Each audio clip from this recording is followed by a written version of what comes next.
But Christianity, of course, can also bind itself together because it also has the Bible to hold it together, okay?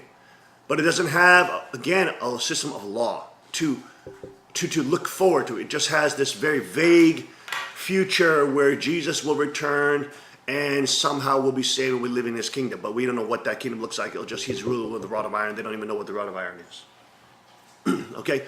So in this post-apocalyptic state, or in a tribulation period, where there is breakdown of society and we have an economic collapse coming, we have potentials of wars, we have hurricanes smashing us, record number of solar flares smashing our planet, you have the 923 event, you have all this kind of thing happening.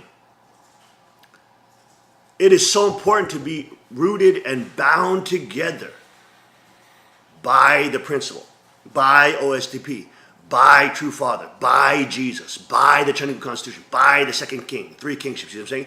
These things bind us together. That's why a nation that is centered on a king lasts the longest, because it is bound together with a national identity beyond just individuals trying to survive. That's why monarchies are historically the longest lived systems of governance. Democracies fall apart within 200 years because of the rule of the masses and the mobs just living for themselves. So these things bind together a nation. A king gives the nation an identity, gives a nation a history. And remembering your history, understanding your history is so important.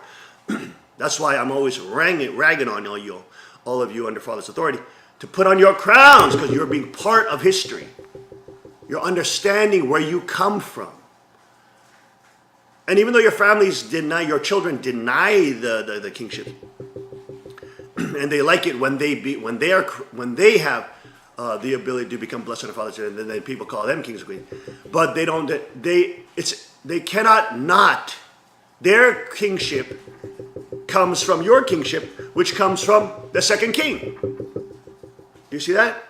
So even if they want to acknowledge the royalty of their own family, they have to acknowledge, first of all, the royalty of the second king, and then, of course, the true royalty of the King of Kings, the first king, eternal king, true Father. Do you understand? So that history is so critical. That history is what binds us together.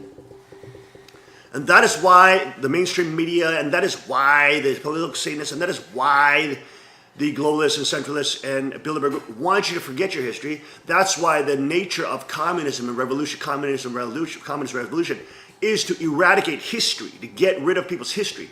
So they forget their collective memory and identity, and then they can create a new identity based on selfishness, aggrandizement, and Marxism. So history is so critical.